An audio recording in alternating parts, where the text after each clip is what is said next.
और सीधे आपको लिए चलते हैं गोरखपुर, जहां मुख्यमंत्री योगी आदित्यनाथ एक कार्यक्रम को संबोधित कर रहे हैं। आइए सुनते हैं क्या कुछ कह रहे हैं सीएम योगी। ज्यादा देश के अंदर किसी राज्य ने इतने ज्यादा इंफ्रास्ट्रक्चर के कार्य हुए हो, हाईवे, रेलवे, शहरीकरण, एक्सप्रेसवे, एयरपोर्ट सर्वाधिक यूपी में बने। और सब कुछ होने के बावजूद भी हम लोगों ने प्रदेश के वन आच्छादन को बढ़ाने में सफलता प्राप्त की। कारण है क्योंकि उत्तर प्रदेश ने हर वर्ष वृक्षारोपण के बड़े अभियान को भी आगे बढ़ाया और उनकी सुरक्षा की पुख्ता व्यवस्था भी की। आज कोई भी इंटरनेशनल संस्था जब देखती है या फॉरेस्ट रिसर्च इंस्टीट्यूट के माध्यम से हम लोग जब इसकी सर्वे करवाते हैं, सैटेलाइट की मैपिंग लेकर के भी हम लोग जब उसकी इमेजेस लेते हैं, तो स्पष्ट दिखता है कि उत्तर प्रदेश का वन आच्छादन बढ़ा है। और इसीलिए इस वर्ष भी हम लोगों ने 5 जून के बाद जो अभियान आगे बढ़ाया है, उस क्रम में आज अकेले 12 जुलाई को प्रदेश में 35 करोड़ से अधिक वृक्षारोपण के लक्ष्य को हम लोगों ने रखा है। एक बड़ा लक्ष्य है, लेकिन उत्तर प्रदेश जैसे राज्य के लिए ये कठिन नहीं है। 57 लाख से अधिक हमारे पास नर्सरी है। 57 करोड़ नर्सरी होने के कारण 5 करोड़ हम लोगों ने 5 जून को इस अभियान के हिस्से को समर्पित किया। और आज मुझे बताते हुए प्रसन्नता है कि हम लोगों ने आज 35 करोड़ से अधिक वृक्षारोपण के कार्यक्रम को हम जोड़ने जा रहे हैं। आज उसी कार्यक्रम में प्रातः काल से ही हर एक स्तर पर अभियान चल रहा है। इसमें औषधीय वृक्ष भी हैं, फलदार भी हैं, छायादार भी हैं, इमारती लकड़ियों के भी हैं। हर एक को मैंने पिछले कार्यक्रम में कार्बन क्रेडिट का लाभ भी किसानों को वितरित किया है। यानी अंतर्राष्ट्रीय संस्था नीरी के द्वारा कोई किसान अपने खेत में पेड़ लगाता है और उसकी कांस्टेंट 5 वर्ष तक निगरानी होती है। प्रतिवर्ष अंतर्राष्ट्रीय संस्था कार्बन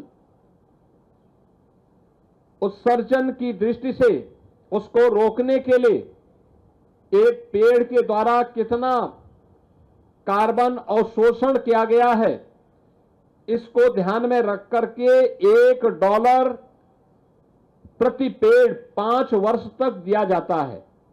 और आज मुझे बताते हुए प्रसन्नता है कि गोरखपुर के कुछ किसानों को हम लोगों ने इसकी धनराशि भी वितरित की है। महत्वपूर्ण यह है कि जो धरती माता हमें सब कुछ देती है, जीने के लिए सुंदर वातावरण देती है, खाने के लिए अच्छा अन्न देती है, सब्जी फल देती है, फूल देती है, जीने का अवसर देती है।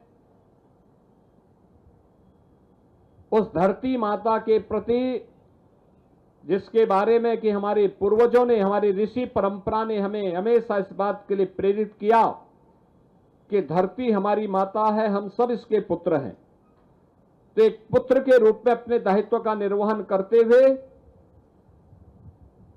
कृतज्ञता ज्ञापित करते हुए एक पेड़ मां के नाम हम लगाएं। प्रधानमंत्री जी के द्वारा दी गई ये थीम एक प्रेरणा है, पूर्वजों के प्रति, ऋषि परंपरा के प्रति कृतज्ञता ज्ञापित करने का एक माध्यम भी है और धरती माता के स्वास्थ्य को बनाए रखने का भी एक आधार है। हम सबके सामने अगर शुद्ध नियत से कोई काम होता है तो ईश्वरीय कृपा कैसे होती है। आपने देखा होगा कल से लगातार बारिश पड़ी है।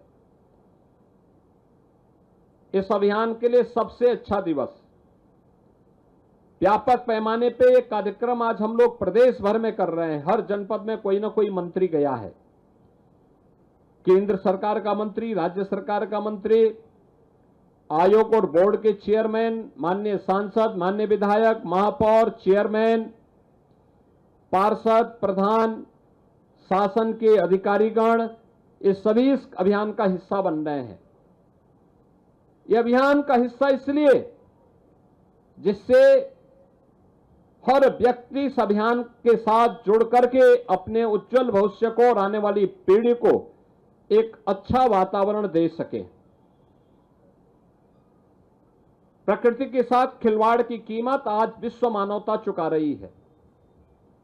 अंधाधुंध पेड़ कटान के कारण आज आप देख रहे होंगे पूरी दुनिया के अंदर किस प्रकार की स्थिति पैदा हुई है।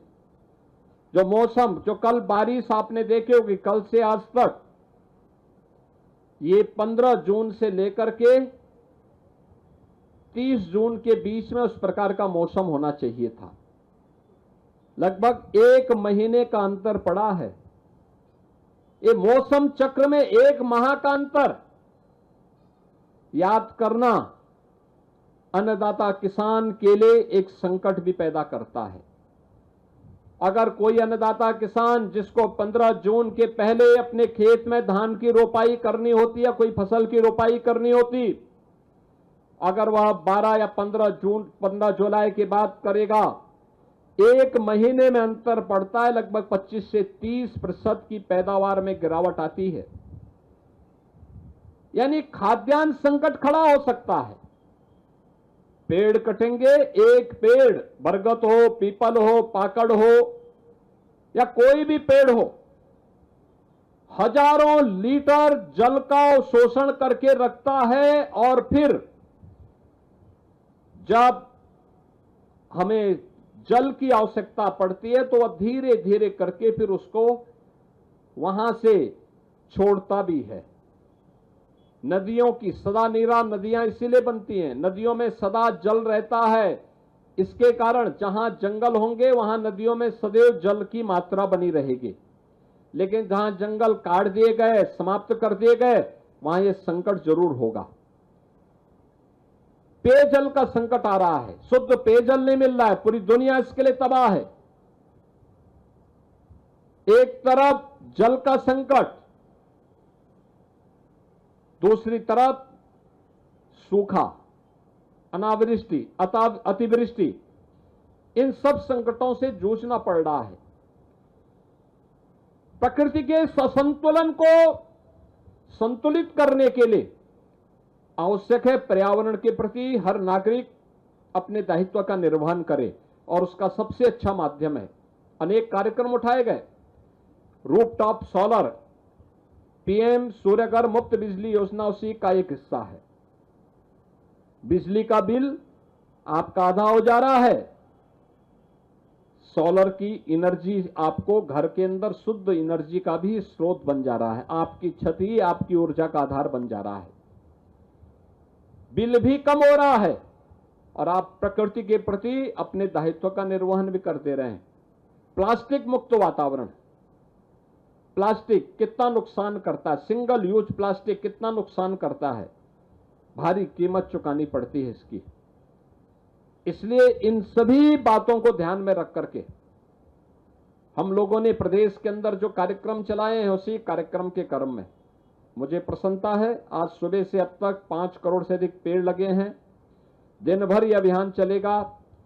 सायंकाल तक 35 करोड़ से अधिक वृक्षारोपण के लक्ष्य को हम प्राप्त करेंगे। मेरी आप सभी महानगर वासियों से अपील होगी, प्रदेश वासियों से अपील होगी, जिस पेड़ को लगाओ उसकी सुरक्षा भी करो। ये धरती माता के प्रति हमारा दायित्व होगा, कृतज्ञता ज्ञापित करने का एक माध्यम होगा, और यही तो हम सबकी पहचान है। प्रकृति के प्रति, पर्यावरण के प्रति अगर हम सब अपने दायित्व का निर्वहन कर रहे हैं तो फिर कोई संकट आने वाले समय में नहीं होगा। वो आने वाली पीढ़ी का वर्तमान भी और भविष्य भी उज्जवल होगा। इसलिए एक पेड़ मां के नाम इस अभियान का हम हिस्सा बने, एक पेड़ जरूर लगाएं।